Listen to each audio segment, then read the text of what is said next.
Assalamualaikum warahmatullahi wabarakatuh. Salam hormat bagi pendengar setia. Terima kasih sudah selalu mendengarkan konten dari Ruang Kehidupan. Kisah kali ini akan menceritakan tentang Ayu, seorang wanita yang hidupnya hancur bukan karena miskin, melainkan karena cinta dan harapan memiliki anak.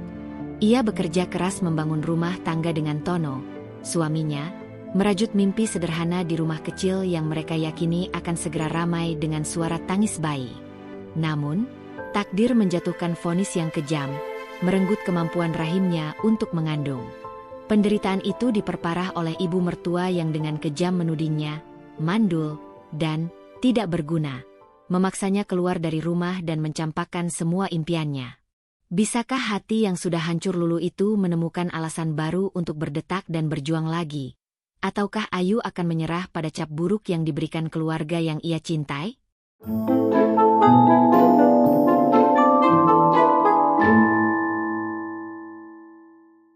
Nama saya Ayu. Saat itu, hidup saya berputar di dapur rumah kecil di pinggiran kota. Itu adalah rumah hasil kredit yang kami bayar patungan dengan keringat saya dan Tono. Bukan rumah mewah, tapi penuh rencana masa depan. Saya menikah dengan Tono bukan karena harta, melainkan karena ia satu-satunya pria yang membuat saya merasa utuh, dan kami hidup sederhana namun tidak pernah kekurangan tawa. Setiap pagi, sebelum Tono berangkat kerja, ritual kami selalu sama. Minum kopi di teras sambil merencanakan warna cat untuk kamar bayi. Ya, kamar bayi. Itu adalah proyek terbesar kami. Saya selalu membayangkan punya anak setidaknya 4. Saya sudah siapkan nama-nama unik, seperti nama-nama di buku geografi yang pernah saya baca. Saya telaten sekali merawat rumah, yakin bahwa rumah yang bersih dan hati yang gembira adalah magnet terbaik untuk kedatangan anak. 4 tahun berlalu, harapan itu tidak kunjung datang. Tawa kami mulai berkurang, berganti dengan percakapan serius dan janji untuk bergantian periksa ke dokter. Setelah serangkaian tes yang melelahkan, tibalah hari itu. Hari di mana harapan saya diringkus dan dijebloskan ke penjara kenyataan. Saya duduk di hadapan Dr. Maria, seorang wanita paruh baya yang tampak lelah. "Ibu Ayu," katanya sambil menunjuk selembar kertas hasil lab, hasilnya menunjukkan bahwa peluang ibu untuk hamil secara alami sangat kecil. Ada masalah pada rahim. Secara medis, kita bisa bilang ini sulit memiliki keturunan. Kata-kata itu tidak puitis, tapi menembus dada saya seperti peluru dingin. Saya ingat, saya tidak menangis saat itu, saya hanya bertanya bodoh. "Jadi, kamar bayi itu, dokter?" Dokter Maria hanya terdiam. Di mobil dalam perjalanan pulang, seluruh warna di dunia seolah luntur, dan saya tidak tahu bagaimana menyampaikan kabar ini pada Tono, apalagi pada ibu mertua saya. Ibu mertua, Ibu Ratna, adalah wanita yang selalu menuntut kesempurnaan. Bagi beliau, pernikahan hanya sah jika menghasilkan keturunan, apalagi keturunan laki-laki. Saat Tono dengan berat hati menyampaikan vonis dokter itu, rumah kami berubah jadi medan perang. "Sudah saya duga," teriak Ibu Ratna, suaranya menggelegak. "Wajahmu tidak punya aura pengantin yang subur. Aku sudah bilang pada Tono, cari wanita lain." Tono mencoba membela saya, tapi ia kalah oleh tekanan ibunya. Seminggu setelah vonis, surat cerai sudah ada di meja. Saya tidak melawan, saya sudah lelah. Puncak dari segala kepedihan itu terjadi saat Ibu Ratna datang ke rumah untuk mengambil semua barang milik Tono. Ia berdiri di ambang pintu, menatap saya dari ujung rambut sampai kaki dengan mata tajam dan menghina. "Dengar baik-baik, Ayu," katanya, menusuk tepat di telinga saya. "Kamu mandul, tidak berguna bagi keluarga kami. Pergi, cari hidupmu sendiri. Tono butuh keturunan, dan kamu tidak bisa memberikannya." Tidak ada kata-kata yang bisa melukiskan rasa sakit itu. Rasanya seperti identitas saya sebagai wanita dicabut paksa. Setelah Tono pergi dan Ibu Ratna menghilang membawa semua barang, rumah kecil itu benar-benar kosong. Bau masakan yang biasa saya buat hilang, diganti dengan bau debu dan kesepian. Saya terpuruk. Saya tidak keluar kamar selama berminggu-minggu, membiarkan diri saya tenggelam dalam depresi yang pekat. Saya benci mendengar suara anak-anak tetangga tertawa dan benci melihat foto-foto kamar bayi yang dulu kami impikan. Semua itu adalah pengingat bahwa saya adalah seorang wanita yang gagal, mandul, seperti vonis yang diberikan Ibu Ratna. Saya tidak punya alasan lagi untuk bernapas. Saya mencoba bekerja lagi, tapi semangat saya nol. Saya hanya bisa menangis saat maghrib tiba, saat semua orang pulang ke rumah dan saya sendirian. Rumah yang dulu hangat kini terasa dingin, seperti kuburan bagi mimpi-mimpi saya. Impian menjadi seorang ibu hancur lebur, dan saya benar-benar tidak tahu bagaimana cara mengumpulkan serpihannya. Saya merasa benar-benar tidak berguna, persis seperti yang dikatakan ibu mertua. Setelah perceraian itu, saya hidup seperti robot. Bangun, makan seadanya, tidur. Tidak ada lagi rencana, tidak ada lagi harapan. Suatu sore, saat saya sedang berjalan tanpa tujuan, kaki saya membawa saya ke sebuah panti asuhan kecil bernama Kasih Bunda. Saya berdiri di balik pagar. Saya melihat pemandangan yang aneh, kegembiraan yang berisik. Puluhan anak berlarian di halaman, bermain bola, tertawa terbahak-bahak. Mereka adalah anak-anak yang ditinggalkan. Sama seperti saya yang ditinggalkan oleh nasib dan suami. Tapi, mereka tidak berhenti hidup. Tiba-tiba, ada getaran aneh di dada saya. Getaran yang sudah lama hilang. Saya sadar. Menjadi seorang ibu tidak harus melahirkan. Menjadi seorang ibu adalah tentang memberi, tentang hadir, tentang menyayangi tanpa syarat. Vonis medis itu hanya merampas kemampuan rahim saya, tapi tidak merampas kemampuan hati saya untuk mencintai. Saya punya begitu banyak cinta. Cinta yang terbuang karena tidak ada wadahnya. Saya pulang ke rumah dan menatap rumah yang dingin itu. Saya sudah memantapkan hati. Saya akan mengubah rumah ini menjadi wadah bagi cinta yang terbuang itu. Keputusan pertama, menjual sisa-sisa harta. Saya menjual motor butut peninggalan bapak, kalung emas pemberian Tono yang masih tersisa, dan beberapa perabot. Uangnya tidak banyak, tapi cukup untuk memulai sebuah misi.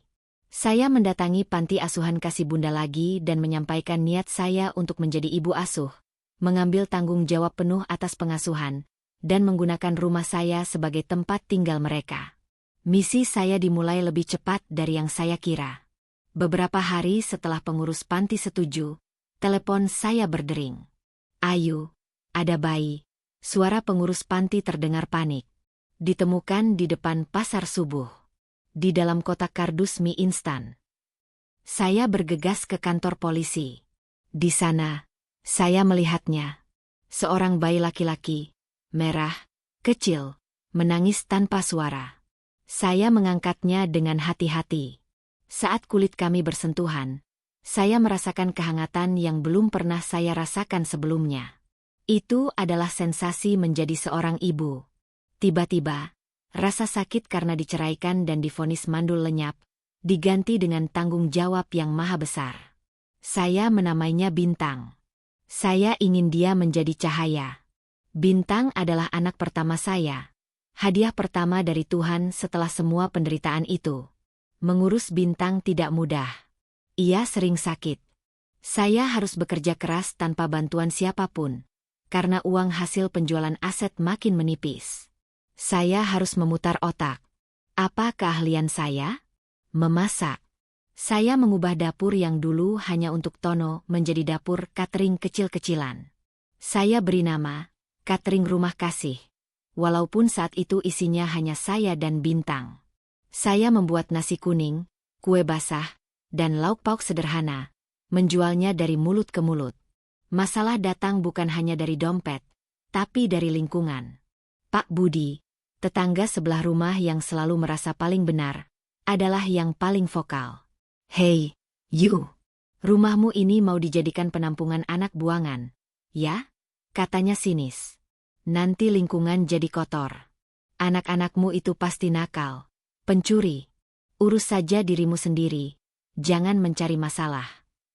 Cibiran itu sakit, tapi tidak sebanding dengan rasa sakit yang dilontarkan ibu mertua. Saya hanya tersenyum tipis. Pak Budi, anak ini titipan. Rezeki datang dari Tuhan, bukan dari cibiran tetangga. Saya terus bekerja. Malam hari setelah Bintang tidur, saya membuat adonan kue.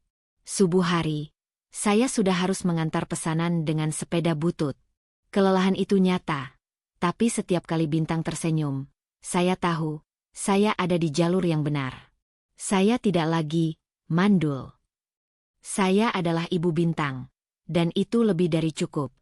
5 tahun berlalu sejak Bintang datang di kotak kardus. 5 tahun itu terasa seperti 50 tahun, penuh keringat, air mata, dan keajaiban kecil setiap hari. Rumah kecil yang dulu dingin itu kini telah bertransformasi total. Kami memberinya nama, Rumah Kasih, dan suasananya benar-benar seperti namanya. Riuh, penuh kehangatan, dan agak berantakan. Di dalamnya, ada 12 pasang mata yang menatap saya sebagai ibu mereka. Saya, Ayu, wanita yang pernah dicap mandul dan tidak berguna, kini menjadi tiang bagi 12 jiwa. Mereka datang dari latar belakang yang berbeda-beda. Ada yang ditinggal di rumah sakit, ada yang diserahkan oleh orang tua yang sangat miskin, bahkan ada yang lari dari kekerasan. 2 dari anak yang paling menantang adalah Risa dan Dani. Risa datang 3 tahun lalu. Usianya saat itu baru 15 tahun. Dia bukan anak kecil yang butuh boneka. Dia remaja yang butuh keamanan. Risa adalah korban kekerasan dalam rumah tangga, KDRT, yang lari dari kota lain dan ditemukan polisi di terminal. Matanya selalu kosong. Tubuhnya penuh luka memar lama. Dia sulit bicara. Bahkan untuk makan pun dia harus dipaksa. Perlu waktu berbulan-bulan hanya untuk membuatnya percaya bahwa sentuhan saya bukanlah ancaman. Sementara itu, Dani adalah anak yang paling istimewa. Dia memiliki kebutuhan khusus yang kompleks dan ditolak oleh 3 yayasan besar karena dianggap terlalu merepotkan. Dani tidak bisa berjalan dan butuh perhatian 24 jam.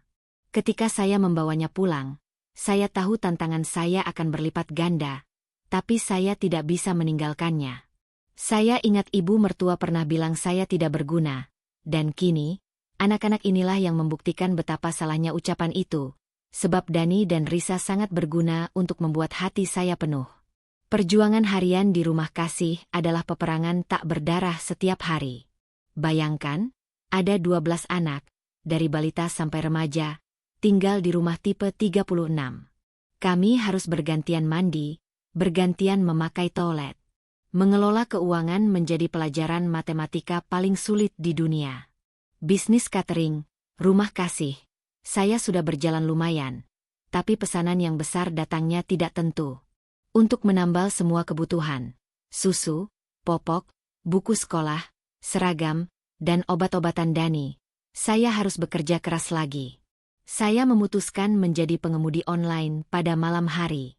Setelah anak-anak yang lebih besar membantu menidurkan yang kecil, saya berganti pakaian dan mengambil kunci motor.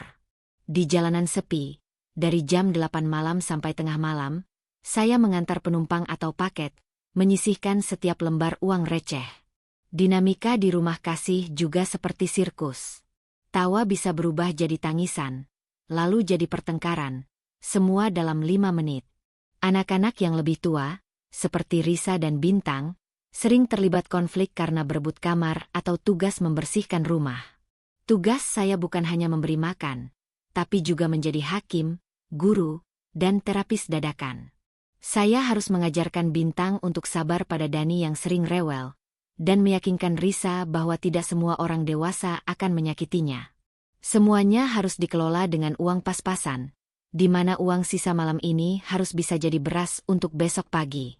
Saya sering begadang, menghitung ulang anggaran di bawah cahaya lampu 5 watt, berharap uang sewa rumah bulan depan bisa terbayar. Saya tidak puitis, tapi hidup saya adalah puisi perjuangan yang sangat keras. Puncaknya terjadi ketika Dani sakit parah. Demamnya tinggi sekali dan dia kejang-kejang. Dokter di puskesmas menyarankan untuk segera membawanya ke rumah sakit besar di kota. Biaya perawatan dan obat-obatan yang dibutuhkan sungguh mencekik. Saya menghitung semua uang catering dan tabungan, hasilnya kurang dari setengah. Malam itu, Saya membuka laci rahasia tempat saya menyimpan sisa-sisa kenangan. Ada beberapa perhiasan sisa dari masa pernikahan saya, yang selama ini saya pertahankan karena alasan sentimental. Cincin kawin, sepasang anting kecil pemberian bapak saya. Semua perhiasan itu tidak seberapa nilainya, tapi itu adalah sisa terakhir dari kehidupan saya yang dulu. Saya bawa semua ke toko emas. Dengan hati berat, saya menukarnya dengan uang tunai. Air mata saya menetes bukan karena perhiasan itu hilang, tapi karena saya merasa gagal. Saya sudah berjuang begitu keras, tapi tetap saja tidak mampu melindungi anak saya sepenuhnya. Ini adalah ujian keyakinan terberat. Sambil memegang uang hasil penjualan perhiasan, saya berbisik pada Dani yang lemah. Kamu harus kuat, nak. Kita harus hidup. Ibu tidak akan pernah menyerah, walau harus kehilangan segalanya lagi. Penderitaan itu mengingatkan saya pada ucapan ibu mertua. Tapi kali ini, saya tegaskan dalam hati. Saya mungkin tidak punya uang, tapi saya punya cinta yang mampu memindahkan gunung. Dani harus sembuh, dan ke-12 anak ini adalah alasan saya harus terus bangkit. Titik balik itu datang perlahan, seperti matahari terbit setelah badai panjang. Setelah perjuangan berat menyelamatkan Dani, seolah-olah semesta memutuskan sudah cukup penderitaan untuk Ayu dan rumah kasih. Perjuangan Ayu menjual perhiasan demi biaya pengobatan Dani menyentuh hati banyak orang di rumah sakit. Salah seorang perawat yang terharu mengambil foto Ayu yang tertidur di samping Dani sambil memegang buku resep catering, lalu mengunggahnya ke media sosial lokal. Dalam waktu semalam, kisah Ayu, seorang ibu tunggal yang mengasuh 12 anak terlantar dan bekerja keras sebagai pengemudi online sekaligus pengusaha catering, menjadi viral. Sejak saat itu, bisnis catering, rumah kasih, mulai dikenal bukan hanya karena kualitas masakannya yang rumahan dan lezat, tapi juga karena kisah inspiratif di baliknya. Pesanan mulai membludak. Awalnya, hanya pesanan nasi kotak untuk acara arisan RT, lalu meningkat menjadi ratusan paket untuk acara seminar instansi pemerintah. Ayu, yang tadinya hanya mengandalkan dapur kecilnya dan sepeda butut, kini harus membeli 2 kompor besar dan mempekerjakan 3 ibu rumah tangga dari lingkungan sekitar untuk membantunya. Dapur rumah kasih menjadi mesin uang yang riuh. Bau bawang goreng dan rempah-rempah yang harum kini adalah bau harapan bagi semua orang di sana. Uang yang masuk memang berlipat ganda, tapi beban kerjanya juga berlipat. Ayu harus mengatur logistik, memimpin tim, dan memastikan ia tetap memiliki waktu berkualitas untuk ke-12 anaknya. Dukungan itu tidak hanya datang dari pelanggan baru. Perubahan paling mengejutkan datang dari lingkungan sekitar. Pak Budi, tetangga yang dulu paling sinis dan suka mencibir, kini berbalik 180 derajat. Suatu sore, Pak Budi datang ke rumah kasih, bukan untuk mengomel, tapi membawa sekarung beras dan 2 kotak susu bubuk besar. Matanya tampak malu-malu saat menyerahkan barang itu. Ayu, katanya sambil berdeham, maafkan saya waktu itu. Kamu benar. Rezeki dan kebaikan memang datang dari Tuhan. Ini, terima saja. Saya dan beberapa warga lain sepakat, kami akan menyumbang kebutuhan pokok sebulan sekali. Sejak saat itu, Pak Budi dan warga lain yang awalnya menjaga jarak kini menjadi garda terdepan pendukung rumah kasih. Mereka membantu mengantar jemput anak-anak sekolah, bahkan ada yang menawarkan diri mengajar les gratis. Donasi berupa buku, pakaian layak pakai, dan perlengkapan sekolah mulai berdatangan dari berbagai kota, dikirim oleh orang-orang yang tersentuh oleh kisah Ayu di internet. Rumah kasih yang dulu dihina sebagai penampungan anak buangan, kini menjadi kebanggaan lingkungan. Di tengah kesibukan mengurus bisnis dan rumah, Ayu memastikan pendidikan dan masa depan ke-12 anaknya tetap menjadi prioritas utama. Usaha kerasnya membuahkan hasil yang membanggakan. Bintang, anak pertama yang ditemukan Ayu, tumbuh menjadi remaja yang cerdas dan sangat berprestasi. Ia berhasil memenangkan Olimpiade Matematika tingkat kabupaten dan kini duduk di salah satu sekolah favorit dengan jalur beasiswa. Tapi pencapaian yang paling mengharukan datang dari Risa.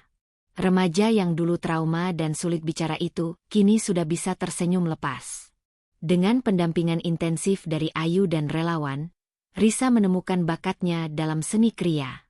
Ia lulus SMP dengan nilai terbaik dan mendapatkan beasiswa penuh untuk sekolah kejuruan desain. Melihat Risa tersenyum saat menerima rapor, air mata Ayu tumpah. Bukan karena ia telah melahirkan anak-anak itu, tapi karena ia telah berhasil memulihkan luka batin mereka. Keberhasilan anak-anak ini adalah piala emas bagi Ayu, membuktikan bahwa cinta kasih sanggup memperbaiki apa yang telah dirusak oleh dunia. Pengakuan resmi pun datang. Berkat liputan media lokal dan nasional yang intensif, Ayu dinominasikan dan akhirnya terpilih sebagai ibu paling inspiratif di tingkat kota, bahkan mendapatkan penghargaan dari gubernur. Saat menerima piala, Ayu tidak memakai gaun mewah, melainkan seragam cateringnya yang bersih. Di atas panggung, ia tidak berbicara puitis. Ia hanya berkata, gelar ibu bukan tentang rahim yang melahirkan, tapi tentang hati yang berjuang dan tangan yang memberi makan. Anak-anak saya 12, dan mereka semua adalah keajaiban yang menyembuhkan saya dari vonis masa lalu. Tepuk tangan membahana. Di mata publik, Ayu bukan lagi wanita yang dicampakkan, melainkan simbol kebangkitan dan kasih sayang tanpa batas. Namun, di tengah kesuksesan yang melimpah itu, hantu masa lalu mencoba muncul kembali. Suatu sore, saat Ayu sedang sibuk menghitung stok bumbu, teleponnya berdering dengan nomor asing. Di seberang sana, terdengar suara Tono, mantan suaminya. Suaranya terdengar lelah, jauh dari nada percaya diri yang dulu ia miliki. Tono mencoba meminta maaf dan berkeluh kesah tentang kehidupannya yang kini tidak stabil setelah berpisah darinya. Setelah menceraikan Ayu atas desakan ibunya, Tono ternyata tidak pernah menemukan kebahagiaan yang ia cari. Pernikahan barunya gagal, dan bisnisnya pun merosot tajam.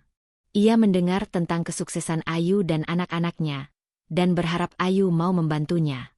Ayu mendengarkan dengan tenang, tanpa emosi marah atau dendam. Rasa sakit itu sudah lama menguap. Tono, kata Ayu dengan suara yang halus tapi tegas, aku sudah memaafkanmu. Tapi tolong, jangan libatkan aku dalam urusanmu lagi. Tono mencoba merayu, menyebut-nyebut kenangan lama. Ayu memotongnya dengan cepat. Keluargaku kini bukan lagi kamu. Keluargaku kini adalah Bintang, Risa, Dani, dan 9 anak lainnya yang sedang menungguku untuk makan malam. Fokusku adalah mereka. Aku berharap kamu menemukan jalanmu sendiri, sama seperti aku menemukan jalanku setelah kamu pergi. Setelah itu, Ayu menutup telepon. Ia menatap ke-12 anaknya yang sedang tertawa riang di ruang tengah. Kehidupan yang ditawarkan Tono dulu tidak ada apa-apanya dibandingkan dengan kekayaan cinta yang ia miliki sekarang. Hantu masa lalu itu hanyalah debu yang lewat, dan Ayu memilih untuk tidak menyentuhnya, fokus pada masa depan yang ia bangun dengan keringatnya sendiri. Kehidupan di rumah kasih berjalan damai. Bisnis catering sudah stabil, anak-anak tumbuh riang, dan Ayu mulai bisa menyisihkan uang untuk biaya pendidikan mereka yang lebih tinggi. Keberhasilan ini membuat Ayu berpikir, ia sudah menutup semua bab pahit masa lalunya. Namun, takdir punya cara aneh untuk membuka kembali buku yang sudah tertutup rapat. Suatu Selasa sore, saat Ayu sedang sibuk mengawasi Bintang dan Risa mengerjakan PR di teras, sebuah mobil sedan hitam berhenti di depan rumahnya. Keluar dari mobil, seorang pria berpakaian rapi dengan jas mahal memperkenalkan diri sebagai notaris dari kota. Tentu saja, lingkungan heboh. Pak Budi buru-buru keluar. Penasaran ada urusan apa orang penting mendatangi rumah pengusaha catering yang dulunya dicibir itu. Notaris itu menyerahkan sebuah amplop tebal berwarna coklat tua kepada Ayu. Ibu Ayu, kata notaris itu dengan nada formal, saya datang untuk menyerahkan ini atas nama klien saya. Ini adalah warisan yang ditinggalkan oleh mendiang Ibu Ratna. Ayu terkejut bukan main. Ibu Ratna? Ibu mertuanya? Ia bahkan tidak tahu bahwa wanita yang pernah menghancurkan hidupnya itu telah meninggal. Perasaan Ayu campur aduk. Tidak ada duka, hanya rasa aneh, seperti bertemu hantu yang sudah lama tidak diharapkan. Ia menerima amplop itu dan mengucapkan terima kasih. Setelah notaris itu pergi dan kehebohan di lingkungan mereda, Ayu duduk sendirian di meja dapur, jantungnya berdebar kencang.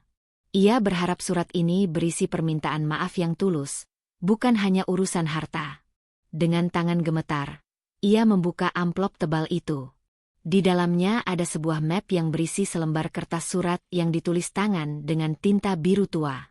Surat itu bukan surat resmi warisan harta benda, melainkan pengakuan jujur yang ditulis oleh Ibu Ratna beberapa hari sebelum ia meninggal. Ayu membaca setiap kalimatnya dengan saksama. Ibu Ratna menyatakan penyesalan mendalam atas segala kata-kata kasarnya, terutama kalimat, "Kamu mandul, tidak berguna bagi keluarga kami." Ia menulis bahwa setelah perceraian itu, hidupnya juga tidak tenang. Ia mendengar kabar tentang Ayu dan anak-anak asuhnya melalui berita di televisi, dan ia diam-diam mengikuti kisah perjuangan Ayu. Ia mengakui, melihat Ayu menjadi ibu bagi 12 anak, justru membuktikan bahwa kata-kata mandul yang ia lontarkan adalah kebohongan besar. Ibu Ratna menulis bahwa ia meninggal dalam penyesalan karena telah merenggut kebahagiaan sejati putranya. Air mata Ayu menetes, bukan karena sakit, melainkan karena kelegaan. Penyesalan Ibu Ratna, walau terlambat, adalah bentuk pemulihan luka batin Ayu yang sudah lama mengering. Namun, saat Ayu mencapai paragraf terakhir, ia menemukan keanehan yang membingungkan. Ibu Ratna menulis, "Ayu, kamu harus tahu.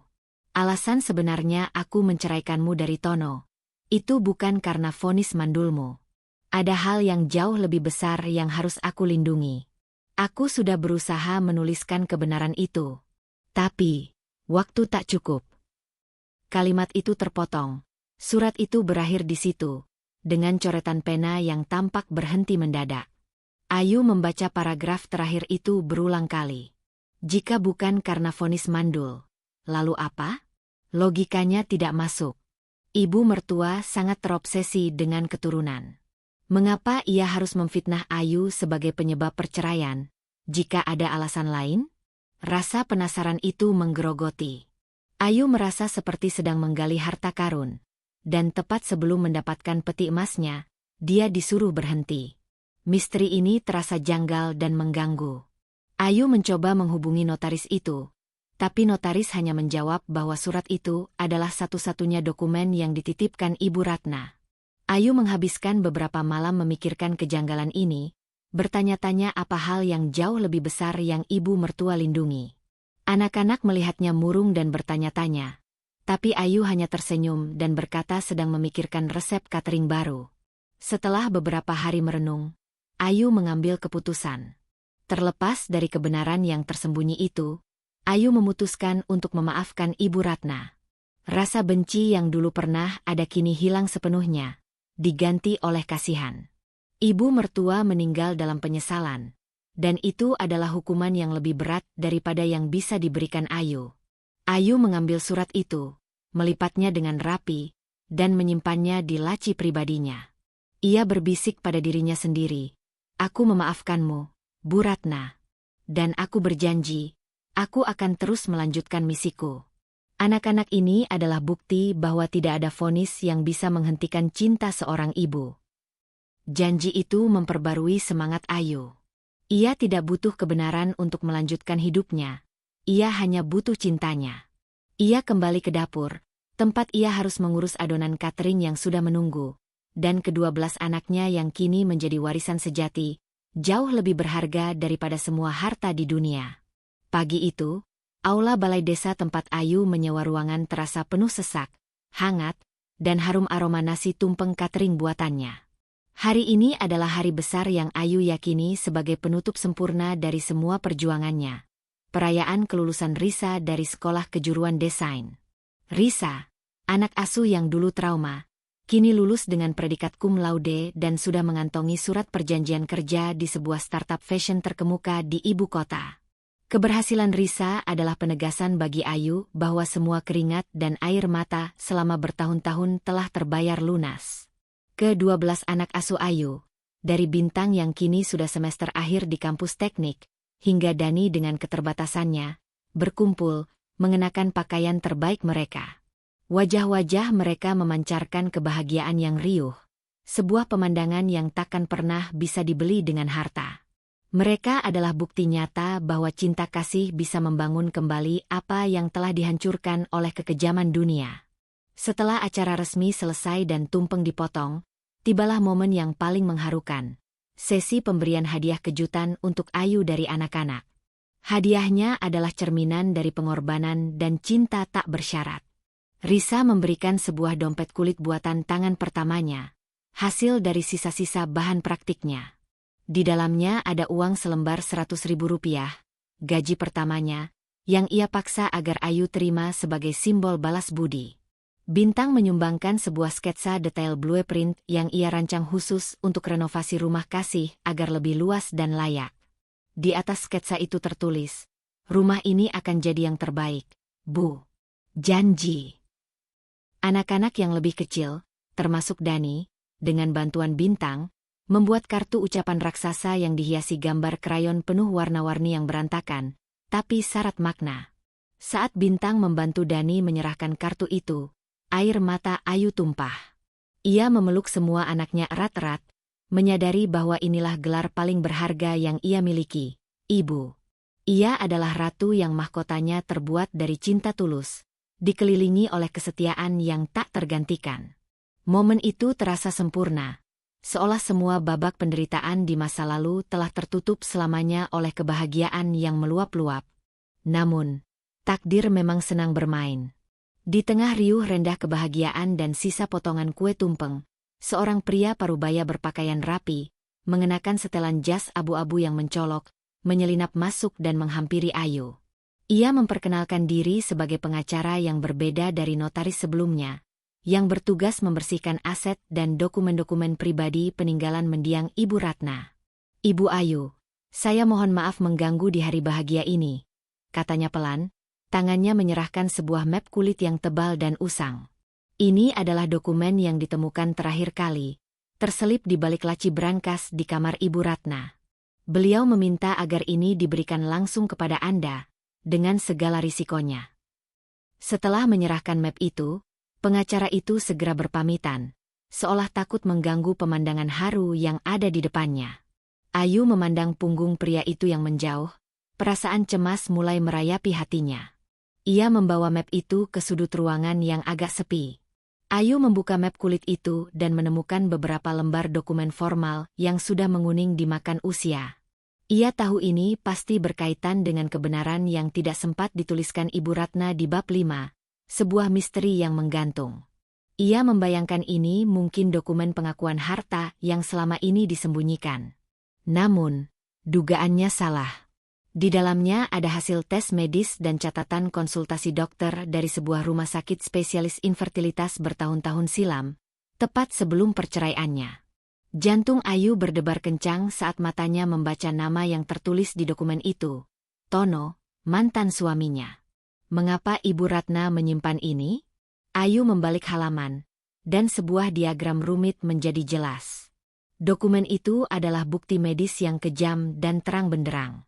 Diagnosisnya berbunyi, azospermia non-obstruktif, sebuah kondisi yang menyebabkan Tono, mantan suaminya, tidak dapat memiliki keturunan secara biologis. Bukan Ayu. Bukan rahimnya yang bermasalah, tapi mantan suaminya lah yang divonis mandul. Seketika, semua potongan puzzle yang tersisa dari surat Ibu Ratna langsung menyatu. Ibu mertua yang sangat menjaga gengsi keluarga, mengetahui fakta memalukan ini sejak awal pernikahan. Daripada reputasi putranya tercemar karena ketidakmampuan memiliki anak, ia memilih untuk mengorbankan menantunya yang dianggapnya tidak penting. Untuk melindungi nama baik Tono dan menjaga ilusi kesempurnaan keluarga, Ibu Ratna dengan kejam memfitnah Ayu sebagai mandul dan menggunakan vonis palsu itu sebagai senjata untuk memaksa perceraian. Kalimat, "Kamu mandul, tidak berguna bagi keluarga kami," yang menusuk itu, adalah kebohongan yang dirancang oleh Ibu Ratna untuk menutupi kelemahan putranya sendiri. Ayu terdiam. Penderitaan, rasa bersalah, depresi, dan semua stigma yang ia tanggung selama bertahun-tahun ternyata didasarkan pada kebohongan yang sangat keji. Ia menyadari betapa kejam dan munafiknya ibu mertua, rela menghancurkan hidup orang lain demi menutupi aib putranya sendiri. Namun, hal yang paling mengejutkan adalah, Ayu tidak lagi merasakan sakit atau dendam. Rasa marah itu hilang, digantikan oleh pemahaman yang hening dan lega. Kebenaran medis itu tidak lagi mampu melukai perasaannya. Untuk apa marah pada masa lalu yang sudah ia taklukkan? Kebohongan itu sudah tidak berdaya di hadapan kesuksesannya. Ayu memegang dokumen itu, yang sejatinya adalah surat pemulihan nama baiknya. Ia menyadari ironi indah dalam kehidupannya. Kebohongan yang seharusnya menghancurkan hidupnya, justru menjadi titik balik terbesar dalam hidupnya. Jika ia tidak diceraikan dan dicap mandul, ia mungkin akan menghabiskan hidupnya dengan sia-sia, terjebak dalam pernikahan hampa, dan tidak akan pernah menjadi ibu. Ia tidak akan pernah membuka rumah kasih. Ia tidak akan pernah bertemu Bintang, Risa, Dani, dan 9 anak lainnya yang kini berdiri tegak di depannya. Penderitaan yang ditimbulkan oleh kebohongan itu, justru menuntunnya pada 12 anugerah sejati yang memberinya gelar ibu seutuhnya, warisan yang jauh lebih bernilai dari semua harta dan gengsi keluarga. Ia telah memenangkan pertarungan melawan stigma, bukan dengan kata-kata, tapi dengan tindakan dan cinta. Ayu tersenyum. Ia melipat dokumen medis mantan suaminya itu dengan rapi. Ia tidak perlu memamerkannya pada siapapun. Ia tidak perlu membalas dendam. Kebenaran sudah ia ketahui, dan itu cukup untuk mengukuhkan keyakinannya bahwa ia adalah wanita yang sangat berharga. Ia menaruh dokumen itu ke dalam tasnya, lalu berjalan kembali ke tengah aula, di mana ke-12 anaknya langsung mengerubunginya. Mereka ingin memeluknya, membagikan tawa, dan mengajaknya menyanyikan lagu kelulusan. Ayu memeluk mereka semua erat-erat. Ia adalah ibu Ayu dari rumah kasih, dikelilingi cinta yang riuh dan tulus. Kisah vonis, mandul, itu sudah lama tamat. Kini, kisah Ayu, ibu dari 12 anak, baru saja dimulai, dan ia tidak akan menukarnya dengan kebenaran apapun, sebab kebenaran terbesarnya ada di pelukannya. Ia telah menjadi ibu yang dicari oleh anak-anak, bukan ibu yang dicari oleh suami, dan itu adalah takdir terbaiknya. Ayu tetap berdiri di tengah aula.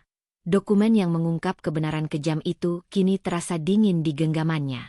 Ia sadar, kebohongan Ibu Ratna tidak hanya merampas kebahagiaan awalnya, tetapi juga merampas bertahun-tahun waktu Tono. Namun, itu bukan lagi urusannya. Ayu melihat ke sekeliling. Rumah kasih telah memberinya lebih dari sekadar pemulihan nama baik. Rumah itu telah memberinya kehidupan yang utuh.